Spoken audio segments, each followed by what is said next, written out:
ఈ బిజినెస్ ఏదైనా మీ ఊర్లో ప్రమోషన్ చేయాలంటే అది సుమన్ టీవీతోనే సాధ్యం. ఇప్పుడే సంప్రదించండి. అందరికీ నమస్కారం. నా పేరు బల్లేకల్ సూర్యనారాయణ. నా ఊరు వచ్చేసి కర్నూలు జిల్లా ఆదోని నియోజకవర్గం. నేను మీ ముందుకు ఎందుకు రావడం జరిగిందంటే గత సంవత్సరం 3 నెలల నుండి నా గడ్డము తలనీలాలు అన్నీ ఉరుకుందురన్న వదులుకున్న కారణం వచ్చేసి మన నారా లోకేష్ గారు పాదయాత్ర చేపట్టినప్పుడు అప్పటి నుండి లోకేష్ గారి పాదయాత్ర విజయవంతం కావాలని కోరుకుంటూ, అలాగే తెలుగుదేశం పార్టీ ఖచ్చితంగా ఈసారి అధికారంలోకి రావాలని మన ఆదోని నియోజకవర్గపు ఇలవేల్పు శ్రీ ఉరికిందీరన్న స్వామి గారికి మొక్కుకొని తలనీలాలు గడ్డం వదిలింది. నేను కరెక్ట్ జూన్ 4వ తారీఖు రిజల్ట్ జూన్ 5 లేదా 6కి రిజల్ట్స్ వచ్చిన వెంటనే వెళ్ళి పాదయాత్రగా నరసింహస్వామికి వెళ్ళి తలనీలాలు ఇచ్చుకుంటాను.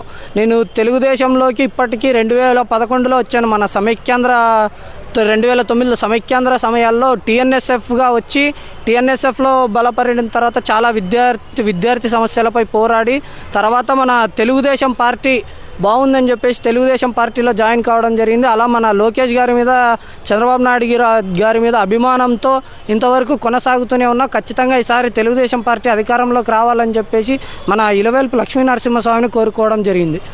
మా ఫ్యామిలీ మెంబర్సు అలాగే లోకల్గా పార్టీ నాయకులు కావచ్చు అందరూ కూడా సానుకూలంగానే స్పందించారు.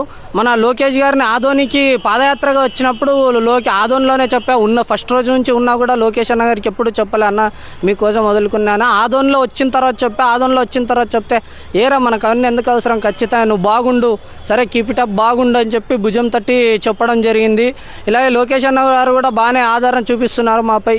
ఇప్పటి వరకు మేము ఖచ్చితంగా ఈసారి 100%గా 100కు 120 సీట్లతో చంద్రబాబు నాయుడు గారు సీఎం కాబోతున్నారు. ఇది మాత్రం తథ్యమని ఆంధ్రప్రదేశ్ రాష్ట్ర ప్రజలకి వివరణ ఇస్తున్నాను. ఇప్పుడు ఏదైనా దేవునికి కానీ లేకపోతే కుటుంబ సభ్యుల కోసం తలనీలాలు వదులుతారు. మీరు లోకేష్ కోసం వదిలినప్పుడు మీ కుటుంబ సభ్యులు కానీ రెస్పాన్స్ ఎలా వచ్చింది? అన్న రెస్పాన్స్ అంటే ఫస్ట్లో తిట్టారన్న, ఆయన ఏమైనా సినిమా స్టారా ఏమనుకుంటున్నావు అంటే, అమ్మ 10 మంది కోసము మంచి చేయడానికి ఆయన రోడ్డు మీదకి వచ్చాడు. ఆయన రోడ్డు మీదకి రావాల్సిన అవసరం లేదు.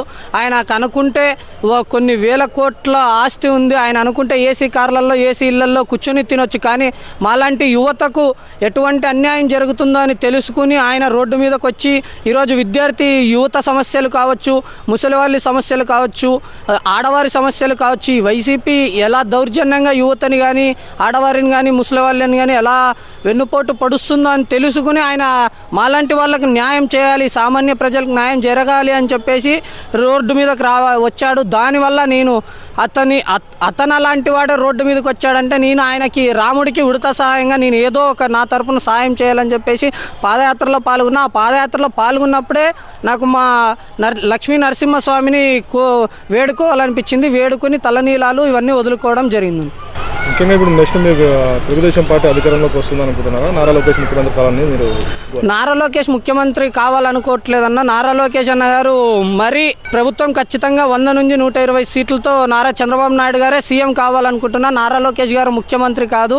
ఖచ్చితంగా మరి ఐటీ మినిస్టర్ అయ్యి మనం చూసాం గతంలో 2 ఏళ్ళే ఐటీ మినిస్టర్గా ఉండి ఎన్ని పరిశ్రమలు తెచ్చారో, ఆ యువతకు ఎన్ని లాభాలు చూపించారో మనం చూసాం.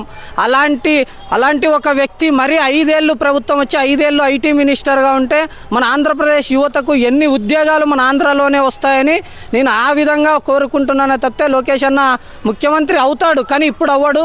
ఇంకా టైం ఉంది. చంద్రబాబు గారు విరామం తీసుకున్న తర్వాత లోకేష్ అన్న ముఖ్యమంత్రి అవుతాడని కోరుకుంటున్నాను.